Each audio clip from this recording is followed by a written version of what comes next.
Daily Dawg Chow, September 26th. Browns news. Is Detroit's OC overconfident against Cleveland defense? More. The latest Cleveland Browns coverage from Dogs by Nature. Browns vs. Lions Week 4 predictions. Cleveland's defense is for real and ready for another upset? Chris Picorni. The DBN staff predicts the Week 4 games, plus the national media make their predictions for Browns vs. Lions. Browns vs. Lions. One new injury. Both teams' injury reports see improvement. Jared Mueller.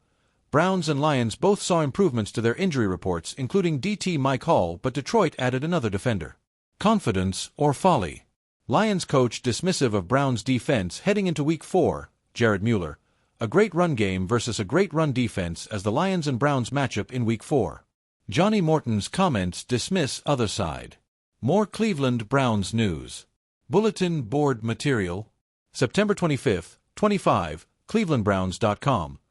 On this Week 4 Thursday edition of the program, hear Browns DC Jim Schwartz on the Lions offense and OC Tommy Rees on the Lions defense. Why the Cleveland Browns need to lean on the run game moving forward. Sports Illustrated. If the Cleveland Browns want to be more successful this season, they need to lean on their revamped running attack. Morton on preparing for the Cleveland Browns, DetroitLions.com. Offensive coordinator John Morton speaks to the media about the Lions' Week 4 matchup versus the Cleveland Browns. The NFL is starting to fear the Cleveland Browns, and Dan Campbell just confirmed it, Marca. If there's one aspect of the Cleveland Browns that worries their opponents, it's their defense. Think the O-line will get better. YouTube. Quincy Carrier prognosticates. The city of Cleveland woke up on September 26th with an unmistakable crispness in the air. Autumn football weather had finally arrived, and so had another edition of Daily Dawg Chow. Browns fans scattered across Ohio and beyond were buzzing with anticipation, not only because Sunday was drawing closer, but because the storylines surrounding their team had begun to intertwine like threads in an unpredictable quilt. From whispers about Detroit's offensive coordinator potentially underestimating the Browns' defense, to the quiet development of Shedeur Sanders as QB3, to trade rumors involving offensive tackles, there was plenty to chew on.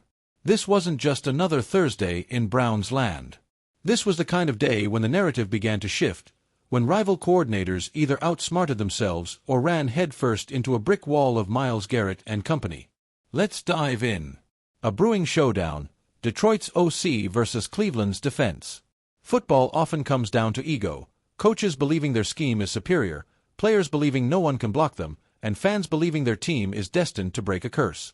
This week, the ego in question belongs to Detroit's offensive coordinator, a man known for his creative play calling, relentless faith in his quarterback, and stubbornness when challenged. Reports surfaced late Wednesday that the Lions' OC told a group of insiders, "Cleveland's defense hasn't faced an offense like ours yet. We can spread them out, neutralize Garrett, and force their linebackers into mismatches." Oh boy!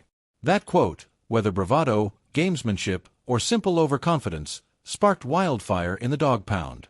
Browns fans remembered all too well what happened the last time an opposing coordinator dared to call Cleveland's defense overrated. A 7-sack, 2-interception afternoon that ended careers and silenced critics. Jim Schwartz, the Browns' defensive mastermind, doesn't need bulletin board material. His schemes already feast on arrogance. He thrives on coordinators who believe they can outthink him, only to realize by halftime that they've been lured into a trap. And this Detroit matchup is no exception. The defensive identity. Cleveland's defense isn't built on illusions. It's built on relentless pressure and suffocating coverage. Myles Garrett, already being whispered in Defensive Player of the Year conversations, plays like a man who enjoys chaos. Opposite him, Za'Darius Smith has embraced his role as the disruptor, the one who makes quarterbacks panic by collapsing pockets from unexpected angles. Behind them, Denzel Ward, Greg Newsome, and Martin Emerson Jr. patrol the secondary like chess masters, baiting quarterbacks into throws that look open but slam shut at the last second. It's a defense designed not only to stop you but to embarrass you. So when Detroit's OC publicly expressed faith in spreading Cleveland thin, analysts shook their heads. "You can spread the Browns out," one ESPN analyst remarked, "but you can't outrun their speed, and you can't out-scheme Schwartz in his own arena." The question is, will the Lions realize that before it's too late? Shedeur Sanders, the calm in the shadows. While the Detroit drama simmered, another storyline quietly brewed within the Browns' own locker room. Shedeur Sanders, Cleveland's rookie quarterback and son of the legendary Deion "Prime Time" Sanders, has been adjusting to life as the Browns' number 3 QB. To many, QB3 is a thankless role, standing on the sideline, holding a clipboard, waiting for disaster to strike. But to Shedeur, it's an apprenticeship.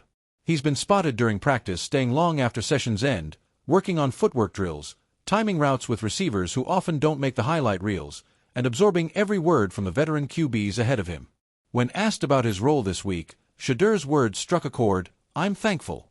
Every rep I take, even in practice, I'm building. I know my time will come, and when it does, I'll be ready." There's humility in that statement, but also quiet confidence. Browns insiders whisper that Shedeur has impressed coaches with his ability to process defenses quickly during film study. He may not see the field this season, but his presence is already reshaping how the quarterback room functions. And let's be honest, in Cleveland, where quarterback drama has been practically a religion, having a young, patient, and grounded QB waiting in the wings feels like a breath of fresh air. The offensive line conundrum: rumors of a trade. Of course, no edition of Daily Dawg Chow would be complete without whispers of potential trades. This week's rumor mill churned with speculation that Cleveland may be in the market for an offensive tackle. Injuries have piled up, and while the line remains one of the league's best when healthy, there's legitimate concern about depth. The name that surfaced most frequently: a disgruntled veteran tackle from the NFC South, someone with Pro Bowl experience but stuck in a rebuilding situation.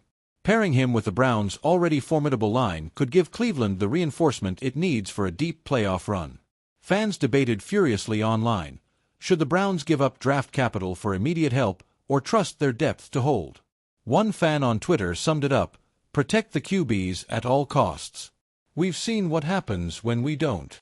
The Browns front office has played its cards close, but if past deadlines are any indication, Andrew Berry won't hesitate to make a bold move if it positions Cleveland for postseason success. Culture shift: from hope to expectation. Perhaps the most striking part of Cleveland's 2025 journey is how the culture has shifted. For decades, the Browns lived in a cycle of hope followed by heartbreak.